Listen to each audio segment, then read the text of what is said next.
Hey everyone, are you tired of watering your garden or your plants by hand? Or are you living in an area where there's a lot of drought? Then this video is for you. We live in Northern California. We have a pretty serious drought and they have restricted the times that we can water and how much we can water and what we can do in our garden.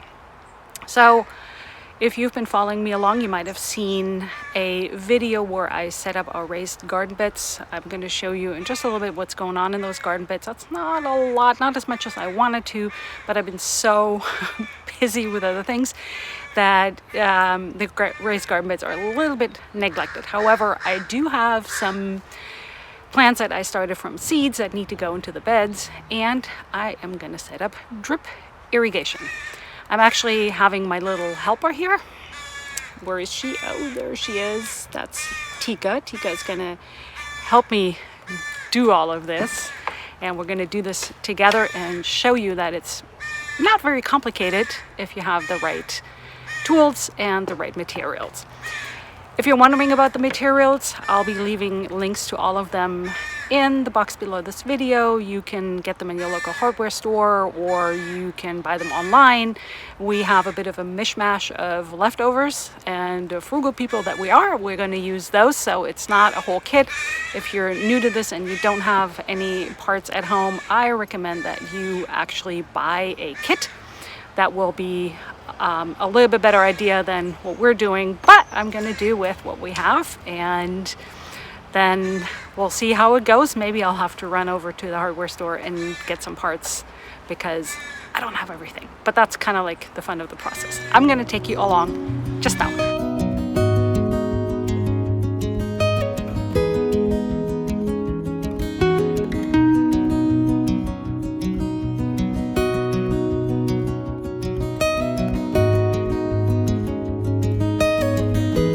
Wondering about the there they go. We have a bunch of crows, resident crows that live here, and they're probably angry that I am here where they live, and they like to be really loud. That's just nature. Even though we live in the suburbs, we have a lot of birds and crows, and they can be loud at 5:30 in the morning, waking you up, or when I'm recording this video to show you how to set up drip irrigation for raised garden beds. That's just how it goes. Nature. So here's our old spigot, and I need to run the tubing, which is right here, all the way down there where you see the fencing around one of the garden beds. So this is the entire area that I need to cover first.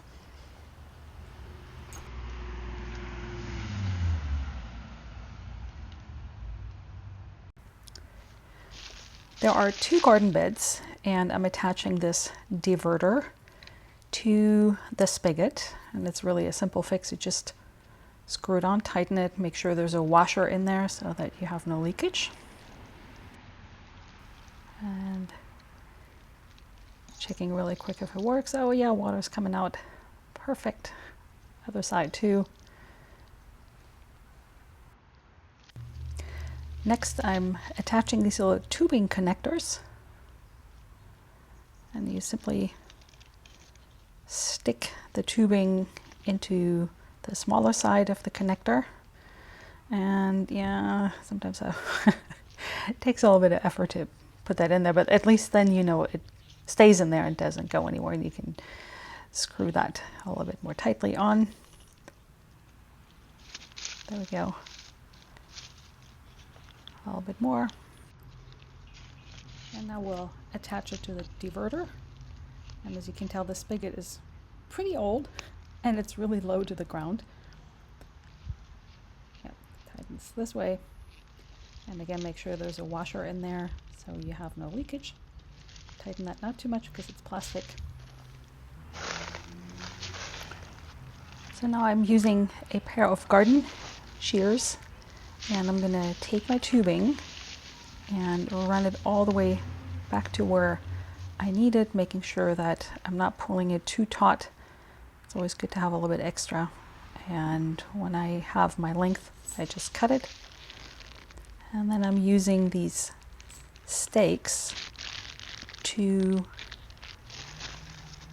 attach it into the ground so that it doesn't move. And I like to use my feet to drive them into the ground. You just want to be careful not to bend them so that they go straight in. And this will make sure that nobody trips over the tubing and that it lays flat on the ground. It's not going to pull on either side, it's not going to move. I'm just going to do that every few feet or so to where it's coming out at the garden bed on the other side.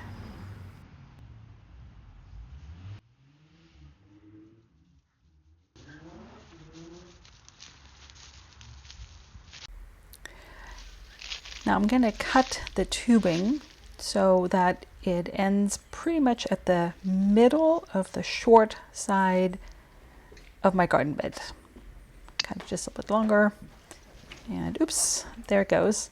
And if you're wondering, this is my New Zealand spinach that, yes, I need to rein in, but I was going to do this first and then rein it in. And here are these elbow pieces and T-pieces that I will need to run the tubing up to the raised garden beds in an elegant way so it's not going to go anywhere.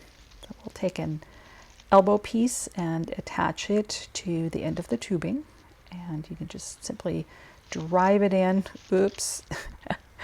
Maybe not so simply, but usually it works really well. And then you lay flat on the ground.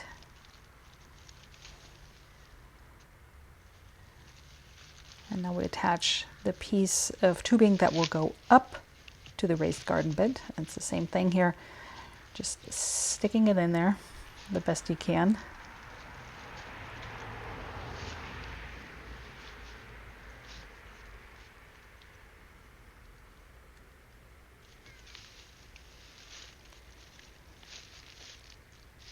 And now you measure the height of your garden bed and cut it generously at the top of the raised garden bed.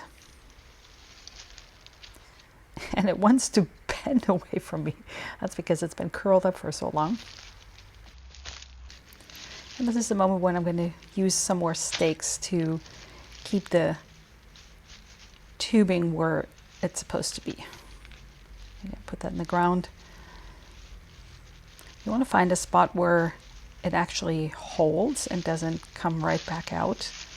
And now what I'm going to actually do is run it under the New Zealand spinach. Again, I'm going to deal with that later. And that'll also keep it in place so that I can figure out exactly how much tubing I need to go up to the raised garden bed. Attaching the tubing there underneath all my thickness of New Zealand spinach. It's actually really delicious, but it's liking the climate here, and that is why it's exploding as much as it is, and we can't even eat as much. Okay, so attaching that there. And you always know you found a good spot when you actually need your feet to drive the stakes into the ground. So there we go. Now it's in. And here's a second elbow piece. Now this one doesn't want to go on. So what I'm doing now is I'm just using my garden shears to very little bit cut the end of the tubing so that it goes in a little bit better.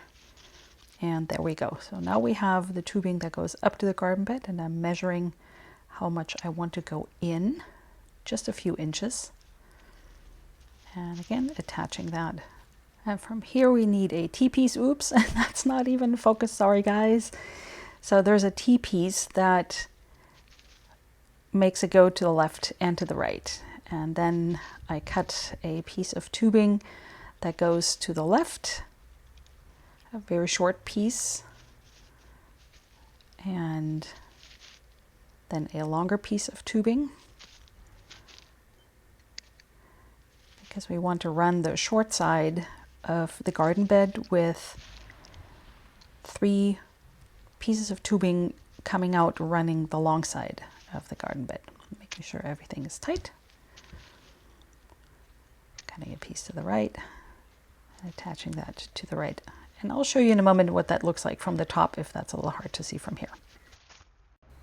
Okay, I'm going to show you how the tubing runs under the New Zealand spinach, and then it comes up to the garden bed and into the garden bed. And here's one T-piece, and there's another T, and there's an elbow.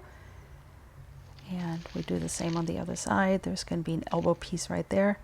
And what we'll do is we'll run tubing in 3 ways down the garden beds all the way to the end here.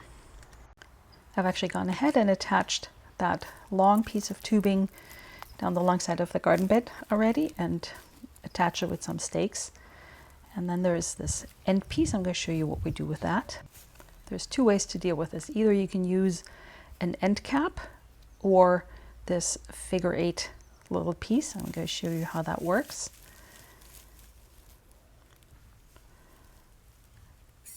So obviously I have a little bit more tubing than I need, and I'm going to cut it just a little bit longer over the edge of the garden bed.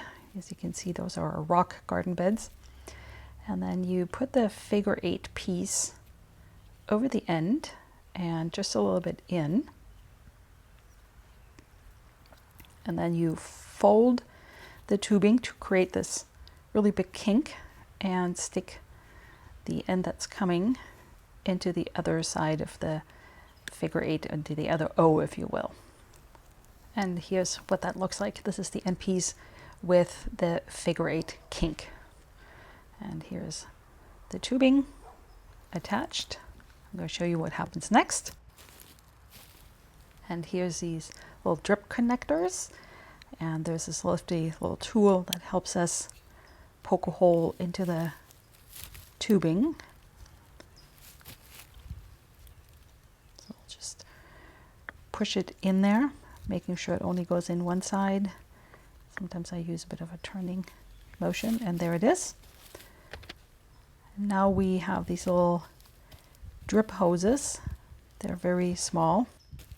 I already cut a really short piece and attach that to that little drip connector.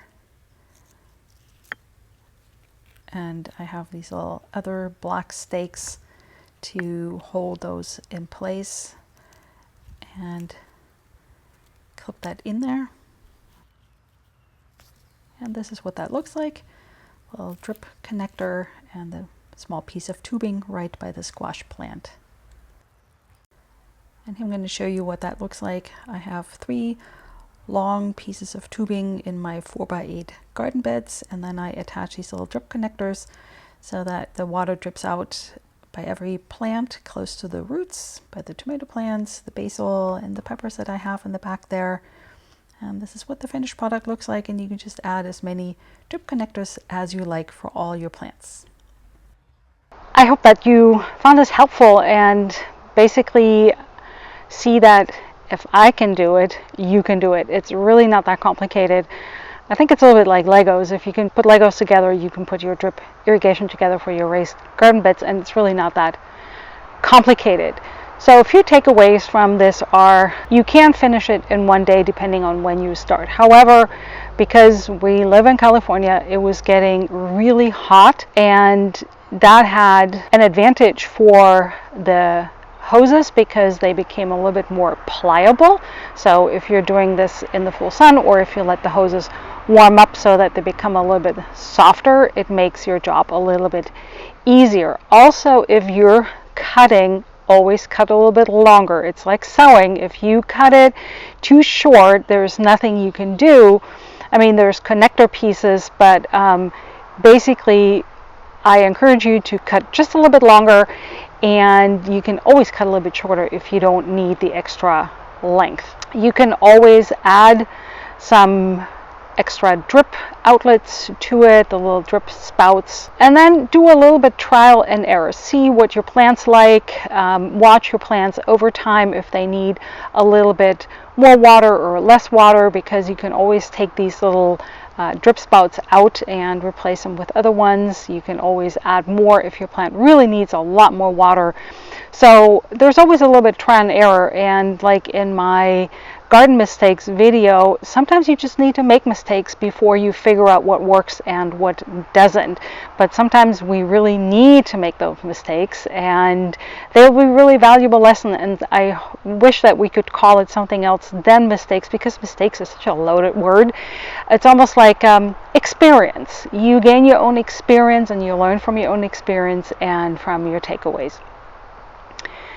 So now what I need to do is I need to go back to my garden beds and add my seed starts to them and tend a little bit, take all of, not all of, but take a lot of the New Zealand spinach out that was getting in the way of putting the hoses in for the raised garden beds, and decide what I'm going to do with my French soil, because I love it so much, but when it just started exploding, I learned that my family doesn't like it at all. So another experience that I gained. And if you're wondering what happened to Tika, well, at some point she decided she was done helping. She crawled under a bush in the shade, and she did not want to come out until I was finished. So that's that. She's not the most reliable helper, although she is awfully cute. I hope you found this helpful. Thank you so much for watching, and see you in the next video.